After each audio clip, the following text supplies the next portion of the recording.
Hi, everyone. Kartik Krishnara here for Beyond the 90.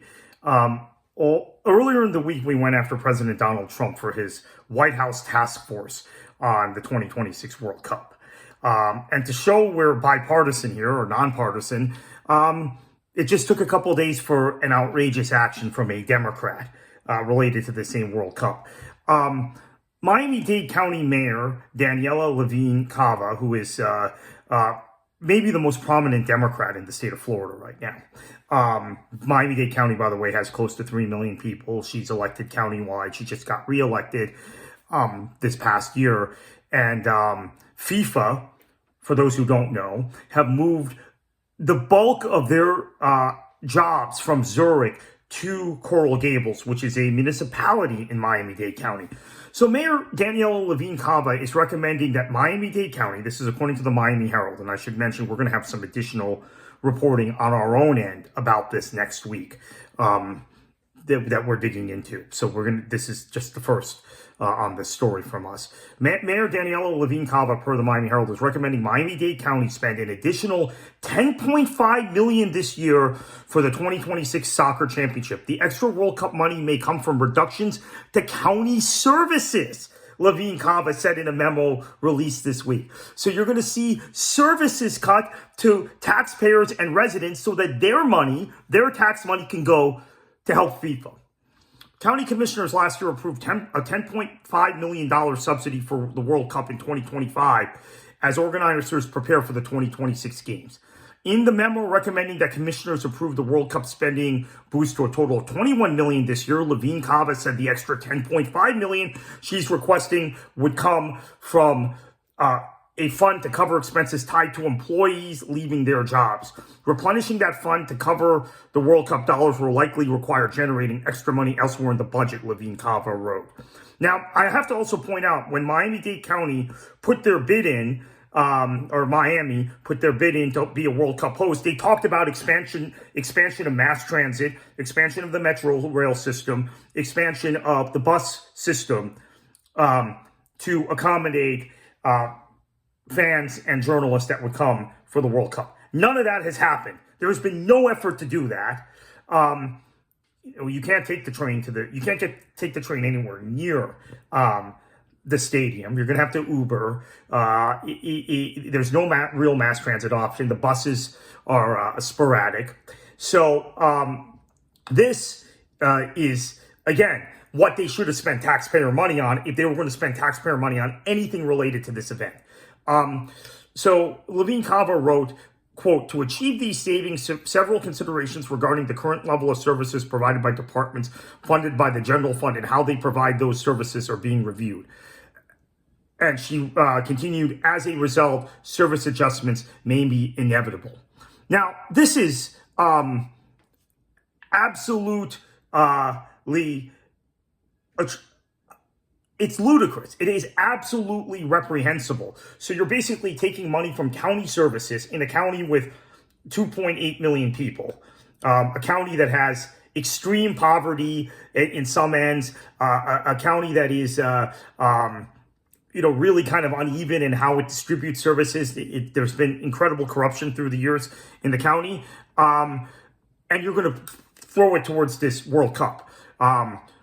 Which is supposed to be such a great revenue generator. This is what we've heard. This is why we're sold on hosting these events. Now, I should mention, I'm not a Miami-Dade County taxpayer. I live in the county immediately north, which is Broward County. Fortunately, this money is coming from Miami-Dade County, although in theory, Broward would benefit also from the World Cup being hosted at Joe Robbie Stadium, which is right on the border. It's just over the line into Miami-Dade County. Although I don't think this stuff benefits communities. I've seen plenty of economic studies through the years.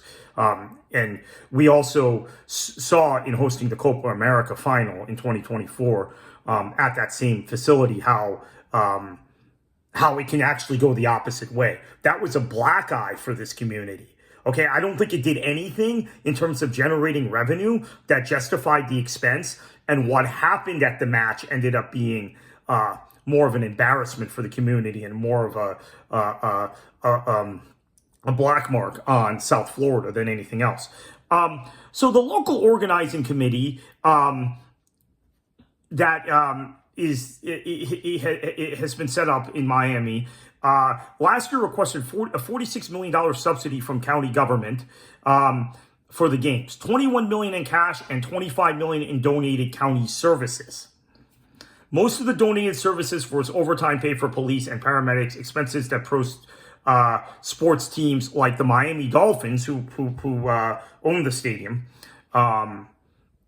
pay out of pocket for regular games. And also, I should mention, the Miami Dolphins owner owns Relevant Sports, who have hosted a lot of friendlies in that stadium. I've done a lot of work, in the interest of full disclosure, around those matches. Many of the matches, like most recently for me, the Barcelona Napoli match. I guess that was now like 6 years ago, but still, I've been involved in those matches in the past, and it's always come out of pocket, right? The county has not paid for it or donated, right? The Relevant Sports paid for the extra security, for the overtime, for the event staff, etc. This is something that just, to me, again, speaks to the grift involved in FIFA and the World Cup, and why you can't have politics involved in this. All of this stuff should be done privately, or it shouldn't be done at all. And I made that point the other day in that video. I got some pushback on it, and some fair points, right? I'm open to the discourse and dialogue on this. I think security, for sure, is something that government should take a role in, considering how the 2024 Copa final went. But that doesn't justify $46 million in either direct taxpayer subsidies or donated time, right? And FIFA's flush with cash. Why can't they pay for it? So this is what's going on here in South Florida, following up on President Trump and his involvement or interference, if you want to look at it that way, in the World Cup. And as I said, this is very bipartisan. Trump's a Republican. Levine Cava is a Democrat, maybe the most prominent Democrat in the state of Florida. And they're both in on this. And so this is why hosting major sporting events, this is why no one else wants to do it, by the way. This is why you don't see as many major sporting events hosted in Western Europe. And I don't know what the benefit is at this point anymore. I really don't. Maybe it's great for fans if you want to pay the exorbitant ticket prices and go to matches. It's not great for the rest of us. And it's costing, again, I don't live in Miami-Dade County, thankfully. But if I did, it's costing you money.